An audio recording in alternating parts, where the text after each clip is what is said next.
From translation, Net New English Translation. This 84th day of the year. Today we are reading passages, Judges 19 to 21. Judges chapter 19, verses 1 to 30. In those days when there was no king in Israel, a certain Levite was living in the remote hill country of Ephraim. He took a woman from Bethlehem in Judah to be his concubine, but his concubine was unfaithful to him. She left him and went to her father's house in Bethlehem in Judah, where she stayed for 4 months. Then her husband got up and went after her to speak tenderly to her and bring her back. He had with him his servant and a pair of donkeys. So she brought him into her father's house, and when her father saw him, he was glad to meet him. His father-in-law, the young woman's father, detained him, and he remained with him for 3 days. So they ate and drank and stayed there. On the 4th day they got up early in the morning, and he prepared to leave. But the young woman's father said to his son-in-law, "Strengthen yourself with a piece of bread and then go." So they sat down, and they both ate and drank together. Then the father-in-law said to the man, "Please stay tonight and enjoy yourself." The man got up to leave, but his father-in-law urged him. So he stayed, and there he ate and drank that night too. On the 5th day he got up early in the morning to leave, but the young woman's father said, "Strengthen yourself with something to eat until later today." So they both ate. Then the man got up to leave, but his father-in-law urged him, so he spent the night there again. On the 6th day he got up early in the morning to leave, but the young woman's father said, "Please stay another day, for you can't leave until tomorrow." But the man wanted to leave, so he loaded his donkey and set out for Jebus, that is, Jerusalem. However, he had with him his 2 saddled donkeys, his concubine and his servant. They were near Jebus when it was evening, and the servant said to his master, "Please let's stop at this Jebusite city and stay the night."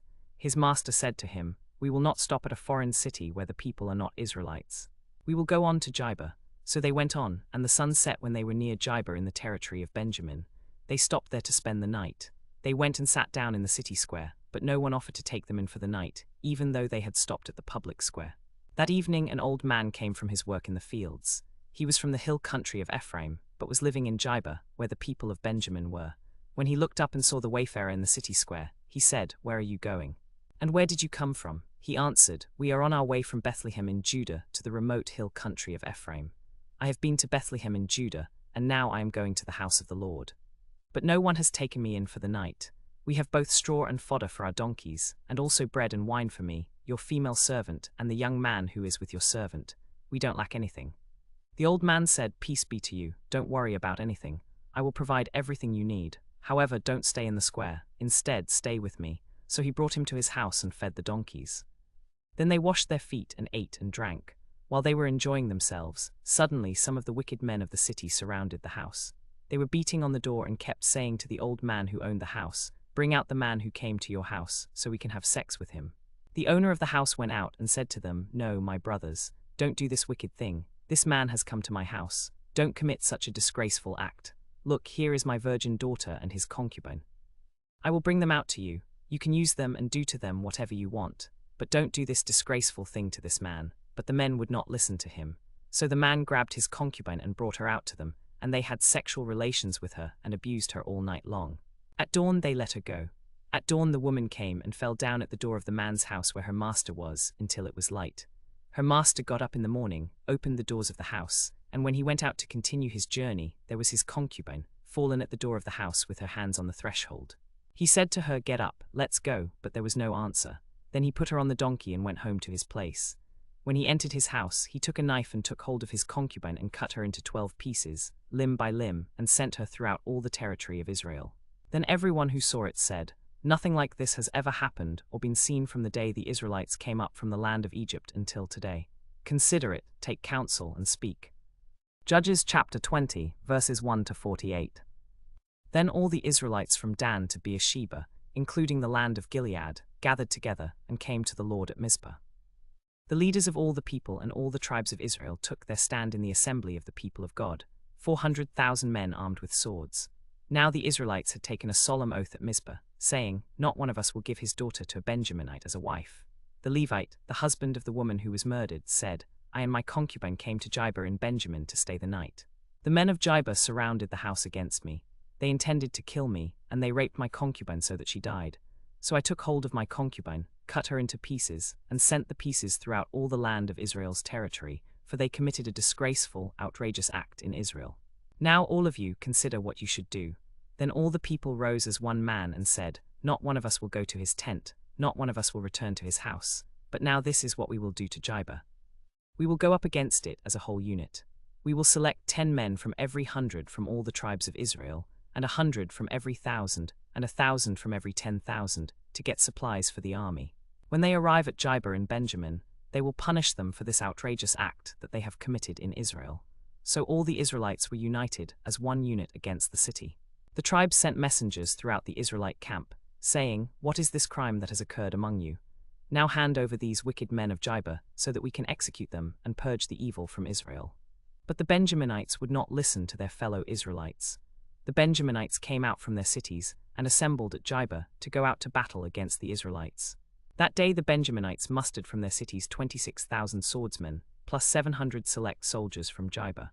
Among all these soldiers, there were 700 select left-handed men who could sling a stone at a hair and not miss. The men of Israel, excluding Benjamin, mustered 400,000 swordsmen, all of them fit for war. The Israelites went up to the house of God and inquired of God. They asked, "Who of us should go up first to fight against the Benjaminites?" The Lord replied, "Judah should go up first." The next morning the Israelites got up and camped near Jibah. The men of Israel went out to fight against Benjamin and took up their battle positions against Jibah as before. The Benjaminites came out from Jibah and struck down that day 22,000 Israelites on the battlefield. When the Israelites went back to the camp, the Israelites wept and sat there before the Lord until evening. They inquired of the Lord, "Should we go up again to battle with our fellow Israelites, the Benjaminites?" The Lord said, "Go up against them, for tomorrow I will hand them over to you." So the next morning Israel went up to fight against Benjamin. The Benjaminites came out from Jibah and struck down again 18,000 Israelites, all of them swordsmen. Then all the Israelites, the whole army, went up and came to Bethel, where they wept and sat there before the Lord. That day they fasted until evening and offered burnt offerings and peace offerings before the Lord. The ark of the covenant of God was there in those days, and Phinehas son of Eleazar, son of Aaron, was serving before it. The Israelites inquired of the Lord, "Should we go up again to fight with our fellow Israelites, the Benjaminites, or should we stop?" The Lord said, "Go up, for tomorrow I will hand them over to you." So Israel set an ambush around Jibah. The Israelites went up against the Benjaminites on the third day and took up their battle positions against Jibah as they had done before. The Benjaminites went out to fight against the army, leaving the city open. They began to strike down and kill their opponents as before on the main roads. One goes to Bethel and the other to Jibah, along the highway. About 30 men of Israel fell in the open field and on the roads. The rest of the men of Israel and the main army returned to the camp. The Benjaminites said, "They are defeated before us, just as at first." But the Israelites said, "We are turning to retreat from them." When the main army of the Benjaminites turned away from the Israelites at Jibah started a great slaughter of them in the middle of the road, one chasing the other all the way to a point overlooking Jibah in the east. At this point 18,000 Benjaminites, all of them brave swordsmen, fell dead. The Lord gave Benjamin victory over the Israelites. That day the Israelites lost 25,100 swordsmen in the battle. Then the Benjaminites realized that they were defeated. The Israelites had retreated before Benjamin, because they relied on the ambush they had set near Jibah. The men in ambush quickly rushed against Jibah. The ambushers struck down all the city with the sword. There had been a prearranged signal between the men of Israel and the ambushers. When the men of Israel gave the signal by sending up a great cloud of smoke from the city, the men of Israel turned around in the middle of the battle. Benjamin had begun to strike them down, about 30 men of Israel. They said, "The enemy is defeated before us, just as in the first battle." But when the signal went up from the city as a column of smoke, the Benjaminites looked behind them and saw the whole city going up in flames to the sky. When the men of Israel turned around, the Benjaminites panicked because they realized that disaster was on them. They retreated before the Israelites, taking the road toward the wilderness, but the battle overtook them as the men of Israel who were surrounding the Benjaminites struck them down all the way back to their base. The men of Israel trapped the Benjaminites, who were surrounded by the Israelites at Jibah, and they fought against them relentlessly. From their cities the Benjaminites killed 18,000 Israelites, all of them brave swordsmen. The men of Israel turned and attacked the Benjaminites, killing them with their swords from Jibah to the direction of the rock of Rimmon. As many as 25,000 Benjaminites fell dead that day, all of them brave swordsmen. The rest of the Benjaminites turned and fled to the rock of Rimmon, where they occupied 4 refuges for 4 months. As many as 600 Benjaminites turned and fled to the rock of Rimmon and stayed there 4 months. The men of Israel went back and attacked all the cities of Benjamin, including the animals and everything else they found. They set fire to all the cities they came across. Judges chapter 21, verses 1 to 25. The men of Israel had taken an oath at Mizpah. Not one of us will allow his daughter to marry a Benjaminite. The people came to Bethel and sat there before God until evening, crying out and fasting until evening. They offered burnt offerings and peace offerings before the Lord. What one tribe of Israel has been cut off today? They asked. The next morning they got up and built an altar there. They offered burnt offerings and peace offerings. Then the Israelites said, "Who of the whole tribes of Israel did not assemble before the Lord?" For a solemn oath was taken against anyone who did not assemble before the Lord at Mizpah, saying, he must be put to death. The Israelites grieved for their brothers, the Benjaminites. They said, "Today one tribe has been cut off from Israel. How can we provide wives for those who are left, since we have taken an oath by the Lord not to give them any of our daughters in marriage?" Then they asked, "Who of the tribes of Israel did not assemble before the Lord at Mizpah?" It turned out that no one from Jabesh-Gilead had come to the camp for the assembly. When the people were counted, they discovered that not one person from Jabesh-Gilead was there. So the assembly sent 12,000 of their best men, with instructions to go to Jabesh-Gilead and attack the residents with the sword, including the women and children. "This is what you are to do," they said. "Completely destroy all the males, and every woman who has had intercourse with a man, kill."